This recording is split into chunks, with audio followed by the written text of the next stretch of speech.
Praise God again. We're back and we thank God. We've been tackling our identity and it's been a beautiful journey. And today we're just going to embark on something. Now that we've known who we are in Christ, we are going to see what does the kingdom culture look like and what does God want us to align when it comes to kingdom culture and kingdom lifestyle. So before we start, I'll just pray with us. Wherever you are, just let's pray. Father, in the name of Jesus, we exalt your name. We adore you, Lord. You are worthy. You are excellent. You are perfect in all of your ways. And we thank you that you are a good Father to us, oh God. As we start this session, Lord, we say yes to your will. We say yes to your way, my God. Let it be unto us according to your word, my God. We love you and we give you glory. In Jesus' name we pray. Amen. Amen. So today we're talking about let go and let God. This is like a cliche, but I really want us to stay expectant, because anytime God is speaking something, there is really a new trajectory and there is usually a new reality that he's calling us into. And so we've heard of many people talk about let go, let God, but have you ever come to understand what actually that means? So when he's talking about let go, there are things you have to say goodbye to, and when you're saying let God, there are things you have to allow God to come into. We've had a life where we think we can take control over everything, or we think that there are some aspects of our lives that God can't handle. And yesterday I was talking with a friend of mine, and I was telling them how the area that you experience in darkness in your life is because you've not allowed God to take preeminence in that area. Because anytime light comes in, there is no darkness. So God is the light. And so when you allow God to come into an area, I'm not saying that the struggles won't be there, but then you can expect light. And when light comes, then there is the darkness that is fading away, or it just goes away. Darkness and light can be together. And so there is a place of letting God. And you don't need to get to the bottom pit to say yes to God. You actually need to start with God. What happens a lot is we tend to try to fix God, but God cannot be fixed. He's too great for that. And so if you didn't start it with God, then, okay, he comes late, but he comes later when you say yes to him. But why don't you just start it with God? Why don't you say yes to God even at the beginning? And so yes, that is what we'll be tackling this session and for the next session. And we'll look at the scriptures at the very few aspects where people had to let go and let God. People had to let go of their characters, people had to let go of their behaviors, people had to let go of even places, people had to walk out of some situations for their good. And one of the things, even as I share this, I'm not saying this is one of the easiest things, because there tends to be a lot of familiarity and getting comfortable in some places. You're comfortable, and so when someone is telling you to walk out or to come out, or when God is saying to you it's time to come out, you don't want to go, and yet it's a dysfunctional comfortability. So we're going to talk about that in a while. So scripture, 2 Corinthians 5:17, I'll read from NLT. And this is what it says. What this means is that those who become Christians become new persons. They are not the same anymore, for the old life is gone, a new life has begun. And then we'll talk about Isaiah chapter 43, verse 18 and 19. Do not remember the former things, nor consider the things of old. Behold, I'll do a new thing. Now it shall spring forth. Shall you not know it? I'll even make a road in the wilderness and rivers in the desert. And finally, we'll talk about Genesis 12, verse 1. Now the Lord had said to Abraham, get out of your country, from your family, and from your father's house, to a land that I will show you. Let's talk about the beginning part, and the beginning part is Genesis chapter 12, verse 1.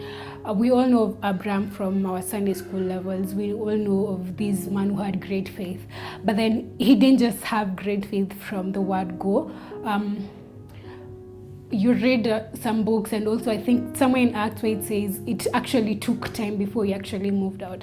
And so here is a God who comes to Abraham. Abraham had lived in a place where there was a lot of polytheism, and that is why he had grown up. Like the descendants had grown up there, the father and everyone, literally everyone had grown up there. And Abraham had married and actually settled there. So like when you get married, you settle somewhere there. So we can see that Abraham had settled there. And so when God tells him to move, it's not easy. I can picture Abraham figuring out, I'm about to leave my parents, I'm about to leave everything behind and go to a land that I actually don't know. And it wasn't easy because, if I tell you come to Kikuyu, you know where Kikuyu is, or you come to Mombasa, like at least you know where you're going, you know which matatu to take or which flight to take to that destination. But here's Abraham and God says move. And one of the first things that I really want us to talk about is letting go and coming out of dysfunctional places. Because some of us still hold on to places that God is actually calling us out of. And this is Abraham. As much as we call him the man of faith, but I want to say that faith is not always the easiest thing to do. Faith has work to it, and the works of faith are not always easy. So here's Abraham, and he has to move. And you're not moving with your land, you're not moving with your title deeds, you're moving just as you are. Actually, God told him not to go with anything with him. But he carried Lot, like he was still holding on to that part. And so when he decided to move, he moved to a land. And actually, when he made the first step is where God actually came in. So there is the place of acting in faith, and that act of faith is what God responds to. Hebrews 11:6 says, faith pleases God. Faith is not just sitting back and saying, God will do it for me and just relaxing there. There are things that you actually have to do. Like there is a part of God and there is also your part. Salvation has works. So Abraham lives, and then after he left, of course, now God showed him the land. We all know that story. But then there is a place he had to let go of the former. We talk about the second book in the Bible, we talk about the Exodus, we talk about the Israelites. And they were to come from the Egypt to a new land that God had given them, that God had already promised to Abraham again. And he'd say that your descendants will be in a captive land for this particular period of time, and then they'll become, like God will bring them back. And you see, they came out of Egypt, but then the concept of Egypt was still in their mind. So God is looking to show them things, and here they're still complaining to Moses, why did you bring us back here? And so when you're talking about letting go of places, it's not just about geographical moving, it's actually a mindset thing. So that when God has told me to move out of this place, I'm moving with everything that I have. Thessalonians 5:23 talks about us being mind, soul, and body. So at times we move our body, but then the soul and the mind, the spirit remains. Like we still carry those past habits. For example, if Abraham would have taken back the thing about polytheism, and I'm not saying he did that, the scripture doesn't show us that, but then if he had carried that habit, because that is what they used to practice, they were polytheistic, and so he didn't carry that. But then you realize that there is something about the children of Israel, that they carried the cultures that they practiced in Egypt. And one of those cultures was worship of other idols, like other gods, And you can see that like the time Moses went to pick the 10 Commandments, he came back and found them worshiping, because they were used to a God that they can see. They were used to a God that they can touch, a God that they think hears their voice. And so that was a culture of Egypt. So you see, these guys are out of Egypt physically, but their minds and their spirits are still attached to Egypt. So when God tells you to come out of a place, it's the entire you, because God is interested in the prosperity of your entirety. Like that means your mind, your soul, your spirit, your everything has to come out. And there are things that God will not do for us until we obey His word. There used to be a quote I used to read a while ago about how God is not giving you a new instruction if you didn't obey the previous instruction. He will stay in your previous instruction until you say yes. So there is actually that place of saying yes to the will of God, saying yes to the perfect will of God. Don't just settle for the permissible will. There is actually the perfect will of God. So God wants you to move from this place to this other place. maybe physically or mentally. Like there are times we come out of places. For example, I came out of high school. And there are things we used to do in high school because that was the period for that time. So I'm no longer in high school, but then you can realize that there are some cultures people carry from their primary school to high school to, like, you still behave as though you're still in that place. And that tends to pull you behind because you see, life is progressive. We're not retrogressing. We have to be moving forward. And this means everything pertaining to us is moving forward. So what does God say to you? Maybe he's calling you to move out of that boat. Like Peter realized that he had to come out of that boat because it wasn't functional for him. And the moment he stepped out of the boat is when he knew he can actually walk. Because he told Christ, if you're Christ, call me out.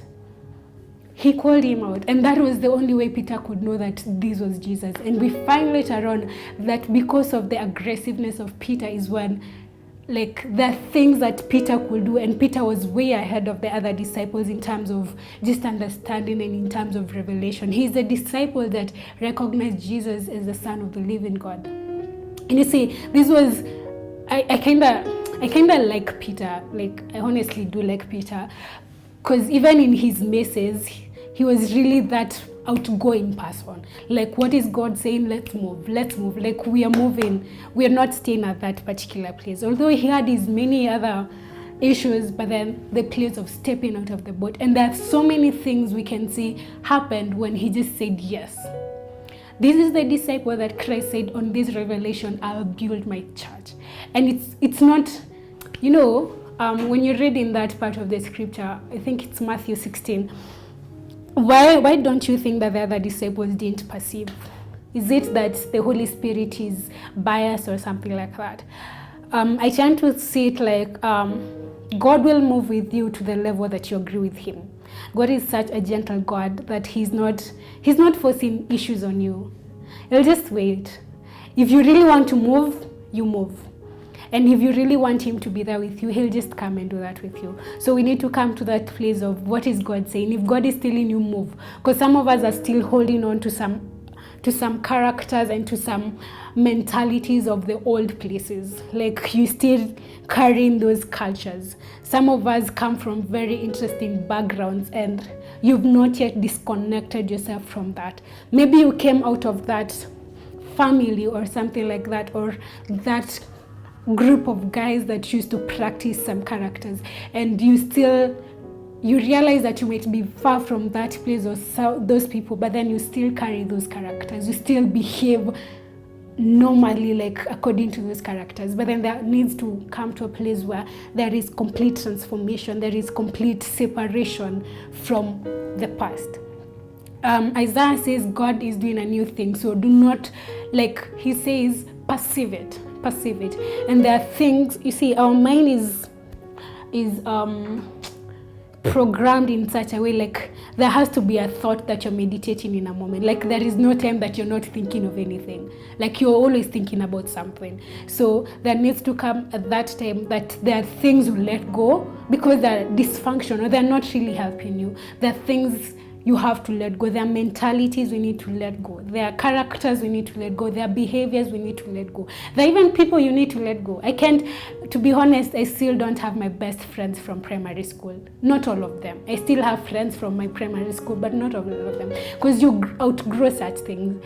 Some of them, we were so young then, we played same games, but right now we are so different in our behaviors. Some of them just got into different things. You see, like, it comes to a place you can't keep holding on to the same people. So, like, you have to let go. Like, and then you realize that when you keep holding to them, you're struggling to maintain some friendships that you're actually supposed to come out of. You're struggling to maintain some cultures. You see, like, Colossians says you've been translated into a new kingdom. So this new kingdom, there is something about newness in the kingdom. Like, you're not carrying your earthly characters to this, because this kingdom is a independent kingdom of itself. It has its different cultures. If we were to talk about, let's say, America and Kenya, like, when you go to America, you don't do the same things. There are laws there are cultures there. that are different from Kenya. So yeah, there is a place to let go of places, especially when God has told you to move. Just move. When God has told you something, just be crazy enough to believe it and just move. Because stop holding on to things. Stop holding on to what you're actually supposed to let go. Because when God tells you to move, He's actually prepared for you. I remember there was a time I was told to move out of some placement, and I cried. That was so hard. I think I cried for almost a week. I just didn't want people around me. I just wanted to cry. And I remember one of the things that just brought me out of that cocoon was what God said. God said, the reason as to why you're crying is because you don't think I'm prepared for you. And that just shifted my mind, like shifted everything. The reason as to why He expected me to move is because He had prepared for me. Like God is prepared for you. The reason as to why you will say yes to the will of God, yes to out of the boat, yes to stepping out is because you're assured of the preparation of God. And trust me, God is prepared. By the time He's saying move, He knows what He's saying, so move. He's prepared for you in the new level. He's prepared for you in the new friendship. He's prepared for you in the new placement. He's prepared for you in the new environment that He's calling you into. So let's not think that God is not prepared for me. And then the other thing is I just want to talk about forgiveness in a while. Unforgiveness. We have all been hurt at a particular point in life.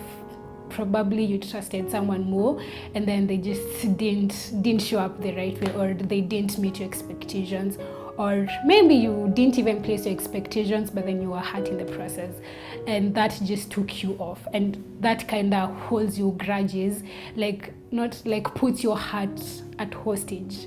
So yeah, and that still holds you back there. Yes, God wants you to move, but then unforgiveness is still holding you behind. In high school, there was a guy who came and he illustrated how unforgiveness just doesn't work for you. Unforgiveness is carrying a lot of weight, but then thinking that the other person is the one who is hurting. Or piercing yourself, but then thinking that the other person is the one who is hurting. But then, you see, unforgiveness hurts you. And one of the things, I think it's Kenneth Hagin who says that there is a book about love and faith, working together, love and faith. I can't remember the exact title, but then that is what he's talking about, love and faith. And he's saying that there are levels that your faith will not be effective because of unforgiveness. And it's true. Let's say I have a friend and God, and maybe they're trusting for healing, and this person, Manze, we don't talk. We have grudges from here to back and all that, and you see my faith is not effective because there are things that are still holding, and forgiveness is such a big thing if we really choose to see it like that. So we need to let go of those things. You're hurting yourself, actually. It hurts you, it breaks you down, and it's not effective for you. So yeah, there are things you need to let go, and that is some grudges. There are people you need to ask for forgiveness, and there are people you need to forgive and let go. Let me tell you something. There are people who will never ask you for forgiveness, but you just need to let go. There are things you just tell God, I can't do this by myself. I need you. I need you to help me forgive this person. It's hard by myself. Christianity is not like me and then Christ here. It's Christ helping me to be the Christian, because I'm becoming like Christ. There is no Christianity outside Christ. And I like saying that Christianity is hard. That's why you need Jesus. It's not easy. Mtu asiwahi kudanganya Christianity is easy. If you were lied to, I'm sorry. That was a setup for disappointment. But Christianity is not easy. That's why you need Jesus. You can't be a Christian without Jesus. And so in every step of your life, you need Jesus. In every step of your life, you need the Holy Spirit that help me forgive that person. Help me let go. There are hearts that you don't even know how to just put together, but then you need to let go. It may not take an easy journey, but then letting go is just freedom for you. There's so many things that we've done to God, but then at times I sit and I'm like, if God was a human being, I could be dead by now. Like, I don't know where I could be, like, because we mess up big time, but still God is merciful enough and forgives. If we can extend the same grace, and if we can extend the same love to people and just forgive, let go of that person that hurt you 2 years ago, 3 years ago, last week. Learn to let go, and it's actually freedom for you. Freedom for you. Learning to let go, learning to forgive. Hata kama wajaomba msamaha, just forgive them and let them go. Yeah, so thank you so much for tuning in. We meet next session for part 2 of Let Go and Let God. Thank you so much.